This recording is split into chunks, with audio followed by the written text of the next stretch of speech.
Donc j'ai essayé de rassembler un petit peu le travail que j'ai fait. Alors le type d'élèves que j'ai contactés, c'est les élèves dont je m'occupe, c'est-à-dire des élèves déjà assez engagés, comme on a dans tous les lycées, hein. Élus au CVN, par exemple, au conseil de vie lycéenne, éco-délégués, assez bons élèves en général, avec des postures plutôt capables de prendre la parole, d'être membre du conseil d'administration. Donc, vous voyez que ça, c'est un panel d'élèves qui est quand même assez restreint. Et là, j'ai contacté les élèves élus du CAVL, du Conseil académique de la vie lycéenne, dont les élections vont avoir lieu ce jeudi. Donc, c'est les représentants dans les circonscriptions de vos vice-présidents CVL dans les lycées. Il n'y a pas l'équivalent encore en collège, hein, puisqu'il y a des collègues principaux de collège. Donc, je les ai sur la question de départ, qui était les identités, l'utilisation des espaces numériques. Alors, ce qui est revenu d'une dizaine d'élèves, en fait, c'est que, et que je peux voir hein, quand je les côtoie, c'est que cet univers-là, il est quand même intégré chez eux sans problématique. Alors, vous allez voir que le sans problématique peut poser des problèmes, justement. C'est parce que la liberté n'a pas de limite, en fait, hein, parce qu'il n'y a pas de problème à utiliser ces univers. Alors ces univers, c'est les espaces numériques hein, qu'ils connaissent très bien, les ENET, les plateformes, les jeux en ligne, l'utilisation des écrans, les réseaux sociaux. Alors les réseaux sociaux que les jeunes utilisent, Snapchat, Telegram, qu'est-ce qu'ils m'ont cité aussi? TikTok. Mais par contre, peu m'ont cité LinkedIn. LinkedIn que nous connaissons, nous, comme professionnels. C'est-à-dire qu'il y a une histoire aussi je vois qu'on ne va pas sur les mêmes endroits, quelque part. Alors WhatsApp est un peu hybride, on va dire, parce qu'on arrive encore à faire des listes sur les réseaux WhatsApp, mais ce n'est pas forcément le réseau d'utilisation premier. Donc, ChatGPT, pas de souci. Même ils vont plus loin, ils vont sur Gamma.ia, qui leur fabrique les PPT, carrément, les PowerPoint, et les animations. Et c'est plutôt une chance, parce que ça a une puissance. Alors, ce qui est ressorti de là-dedans, c'est la fascination, quand même. Hein. Parce qu'au-delà du scolaire, en fait, ils sont quand même, eux, dans le monde qu'on n'a pas connu. Hein. Moi, j'ai connu les TO7 70 au collège, et les MO5 Thomson, les cassettes, les for i 2.=1 to n qu'on faisait sur des claviers, certains d'entre vous peut-être de ma génération ont connu ça. Par contre, on s'y est mis très vite à Internet. On a connu les écrans qui n'étaient pas plats, qui peut-être traînent encore dans ce qu'on a stocké. En fait, on a changé d'ordinateur plusieurs fois, on a vu la puissance qui est arrivée, on a vu le modèle, et le fameux son du modèle. On est arrivé jusqu'à la fibre, maintenant qui n'existait pas encore il n'y a pas longtemps. C'était encore de la DSL. Donc en fait, on y est un peu dedans. Moins pour nos parents, mais on y est dedans. Mais eux, c'est vraiment l'utilisation. Donc, je leur ai dit, mais qu'est-ce qu'ils aimaient là-dedans? Alors, vous allez voir que c'est assez intéressant, parce que ça va toucher à ma deuxième partie sur ce que l'école fait. Mais l'école ne fait pas tout. C'est ma conclusion. Et ça sera dans le cadre de la continuité que vous avez abordée. Alors, ils aiment beaucoup être suivis et être likés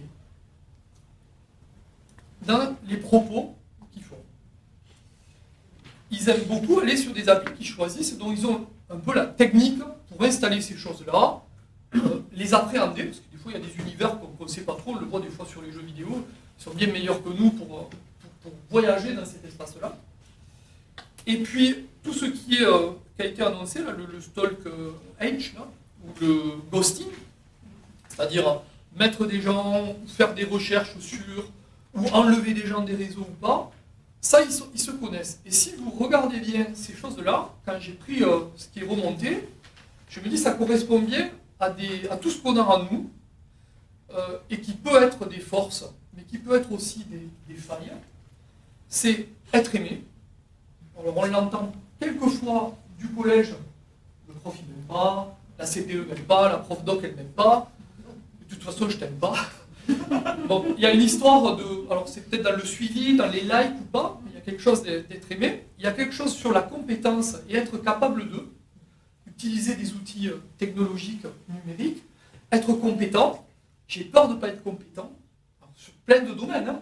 Essayez d'ouvrir vos esprits, vous verrez que la compétence, chez un homme ou chez une femme, ça peut être une force et ça peut être un problème aussi. Et techniquement, ça on le voit beaucoup apparaître dans le cyberharcèlement, quand même, hein, qui est une prise de pouvoir sur quelqu'un qui est compétent techniquement, sur quelqu'un qui ne l'est pas. Et qui est complètement... qui ne sait pas comment réagir face à ça. Et la troisième, donc, tout ce qui concerne un peu le ghosting, c'est exister.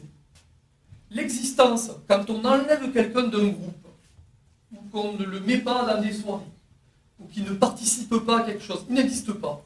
Ou alors qu'on serre la main et on en oublie un. Ça peut arriver. Pour les hommes politiques, par exemple. M. Chirac était très fort pour ça. Il serrait la main à l'un, mais il a loupé un. Et on se pose des questions, je dis, j'existe pas, moi je suis ghosté. Et en fait, quand on regarde ces trois choses-là, on se dit, bon, ils sont fascinés par les progrès qu'il peut y avoir de cette IA, notamment dans le domaine des sciences et de la santé. Certains m'ont dit, voilà, c'est magnifique de pouvoir opérer par l'IA quelqu'un qui est en Chine, alors que c'est quelqu'un qui est carrément là.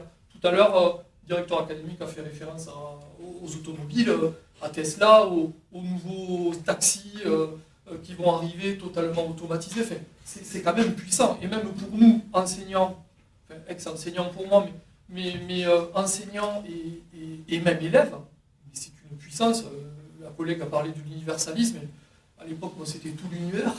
Je ne sais pas si vous l'avez encore. Mais en fait, on allait beaucoup en bibliothèque. En fait, il n'y avait pas cet accès-là. Donc, c'est quand même fortement lié donc, à un contexte social quand même et culturel et à l'âge. On ne va pas sur les mêmes plateformes au même moment, aux mêmes endroits. Je parle de LinkedIn, mais de Snapchat, par exemple. Et on ne joue pas aux mêmes choses. Je pense que c'est inéluctable aussi pour eux. C'est-à-dire que pour eux, ils ne se posent pas la question. Je parlais de ces limites parce que de toute façon, même nous, on ne se pose pas la question. Toutes nos mises à jour sur nos portables, elles vont intégrer l'IA dans pas longtemps. Qui dit IA dit aussi algorithme, dit qu'en période de Black Friday, quand je cherche un lecteur CD parce que le mien a cassé, je me retrouve le jour d'après avec des annonces obligatoires concernant la recherche que j'ai effectuée avant. Donc, et quelque part, j'ai mis à jour mon portable. Et en fait, quelque part, cette liberté, je me demande si c'est pas plutôt quelqu'un qui va me surveiller sur les recherches que je pouvais faire. Donc, inéluctable. Et puis, ils fonctionnent, ils ne sont pas la même temporalité. On a parlé de la temporalité. Ils travaillent beaucoup, les élèves, ils aiment beaucoup les stories. Je ne sais pas si vous connaissez ça. C'est des choses qui ne durent pas longtemps. On a parlé des birils tout à l'heure, qui sont utilisés notamment dans le cadre du cyberharcèlement, par exemple, où on va filmer pendant un temps donné certains élèves de l'établissement et ça va passer en temps voulu sur un réseau social précis, puis après ça disparaît. Donc les stories, en fait, c'est un peu leur mode d'action pour montrer un petit peu, on parlait d'identité, une de leurs identités. En fait, ils utilisent beaucoup. Voilà ce que j'ai fait ce week-end, voilà ce que je fais quand je danse, voilà ce que je fais quand je travaille, n'importe quand, n'importe comment, mais il y a ça on l'a pas, nous on ne fait pas des stories. D'aujourd'hui on pourra en faire une, en direct, mais c'est pas, j'ai pas l'impression que je raisonne pas comme eux, voilà. Enfin, j'ai pas cette facilité à mettre en ligne ma vie. Voilà. Et donc, la question des stories pose la question que je disais tout à l'heure au niveau des limites, c'est qu'ils ne s'inquiètent pas des traces qu'ils pourraient laisser aussi sur tout l'espace numérique. La question des traces. Pour eux, on met une photo, on l'enlève, elle est plus valable. Mais pour eux, elle n'existe plus. Mais elle existe encore. Donc, quand je fais ça, vous voyez, vous pourrez le faire, on l'a tous fait, hein. On peut faire une petite photo que je vais mettre sur Facebook. Je fais ça. Hop. Pour un élève, c'est normal. mais pour nous, il faudrait que je demande l'autorisation à chaque personne qui en a la photo, dans l'assistance, si vous êtes d'accord pour que vous soyez sur la photo. Pour eux, ça fait partie de la vie. Même pour nous, hein, on le fait en famille, on fait des photos partout, dans un restaurant, dans un bar, il y a toujours des gens derrière. Mais en fait, on pourrait prendre votre visage avec l'intelligence artificielle, hein, c'est déjà arrivé. On peut prendre des photos déposées sur Facebook de vous enfant, et moi j'en ai mis, hein, de mon fils enfant. Je peux le vieillir, je peux lui changer la voix, je peux enregistrer des choses pour qu'il me demande papa, je suis en danger, donne-moi de l'argent.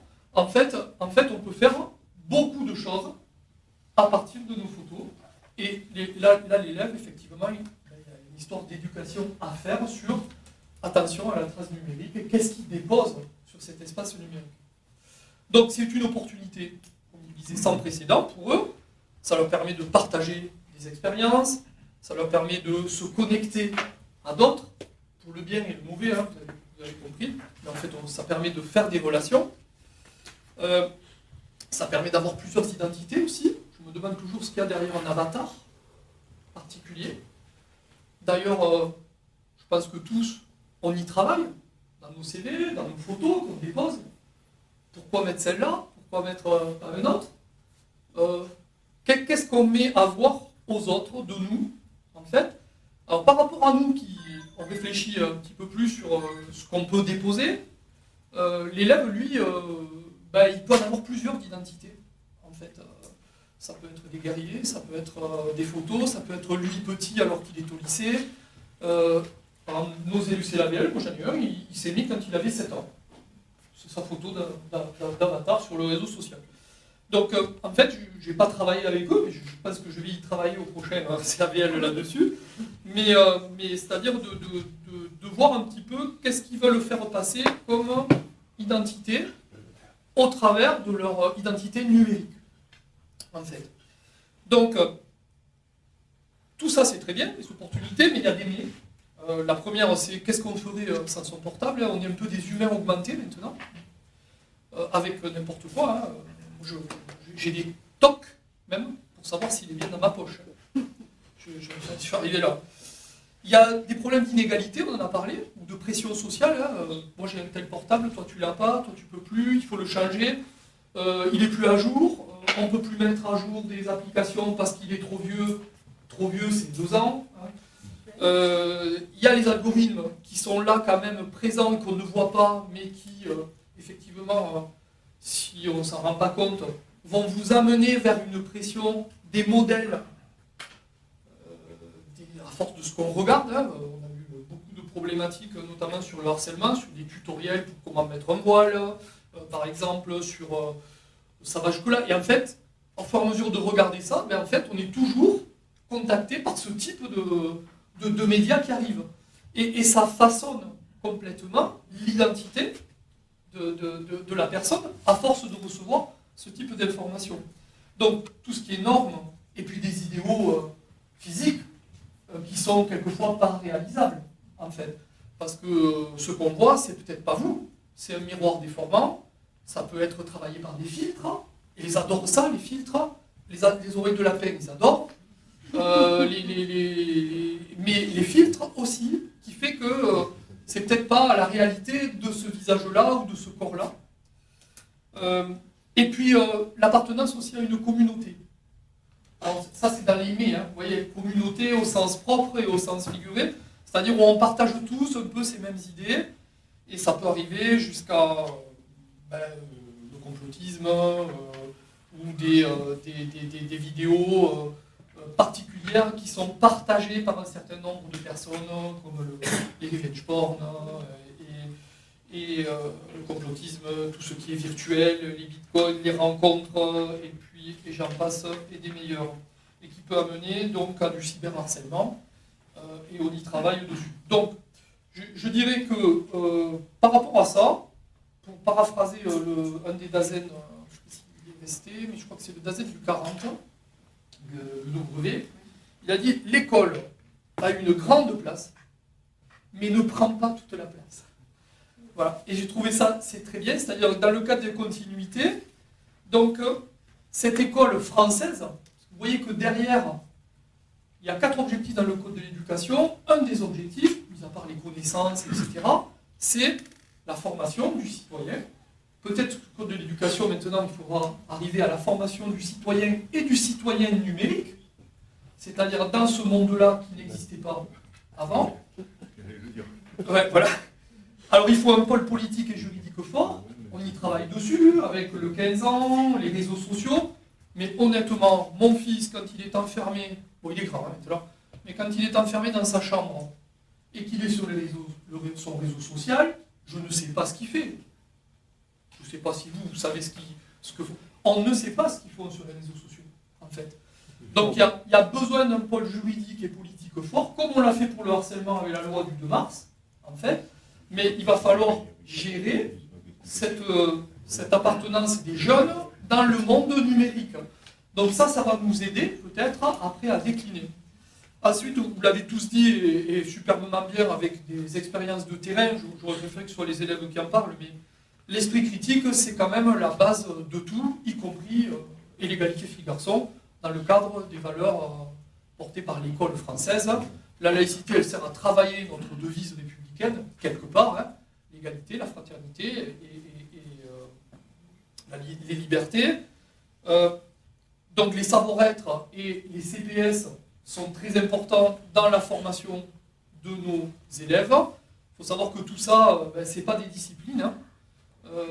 C'est des démarches de projet, ça rentre dans le cadre d'éducation aux médias et l'information. Alors on a des outils, les élèves peuvent s'emparer d'un journal numérique à l'école, d'un média qui se permettent de poser toutes les questions que vous avez parfaitement traitées sur le questionnement de l'information, de comment la trouver, comment la traiter, comment la vérifier, comment la traiter, comment la diffuser, comment la communiquer, à quelle cible, à qui ça s'adresse, etc.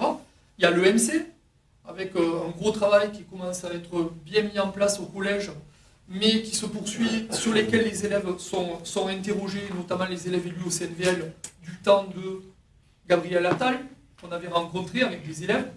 Et il y a un groupe d'élèves qui a travaillé sur le nouveau programme d'éducation morale et civique. Il y a le DGMC, parce qu'il n'y a pas beaucoup de droits dans nos...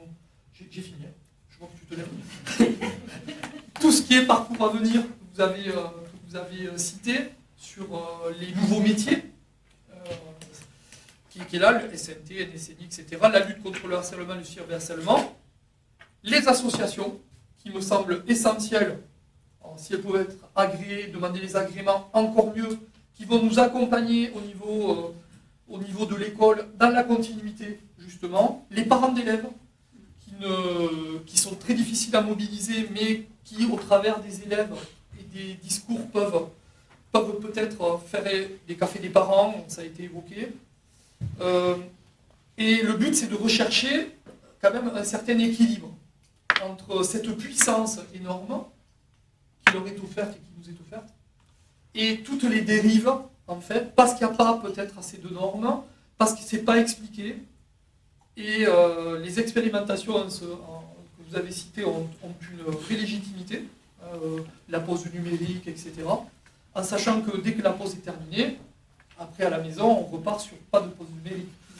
Donc il y a un gros travail. Alors moi j'y travaille avec les CVL, les CAVL et les MDL, par exemple à l'élaboration de chartes numériques, hein, comme je vous ai dit, partagées dans le règlement intérieur, validées au niveau académique, hein, comme celle-là par exemple, avec ce que vous avez cité, les droits, les obligations, et ce qu'a rappelé les professeurs documentalistes notamment, les 5W, qui, quand, quoi, où, etc., sur les objectifs de communication, et puis sur une plateforme plutôt professionnelle, parce que c'est bien ça, on communique avec plein de plateformes, les élèves communiquent avec plein de plateformes, et la difficulté c'est d'essayer d'avoir quelque chose d'un peu plus professionnel et cadré, comme on pourrait avoir nous adultes, mais qu'eux n'ont pas, parce qu'ils sont élèves. Et donc là, il faut que j'y travaille avec la dame et le service du rectorat. Et donc cette charte serait mise à disposition à l'issue de tous les élèves de l'académie et de tous les acteurs. Oui. Là, on la revoit chaque année parce qu'il faut qu'elle soit partagée. C'est pareil, hein, quand c'est partagé par les élèves. Et donc on fait avec les objectifs, c'est sur une page. Et puis les grands sujets de la vie lycéenne, je crois ils peuvent. Et on la trouverait où? ben, je peux vous l'envoyer dans le cadre des ressources, par exemple. Bien sûr. D'accord. Voilà. Merci beaucoup.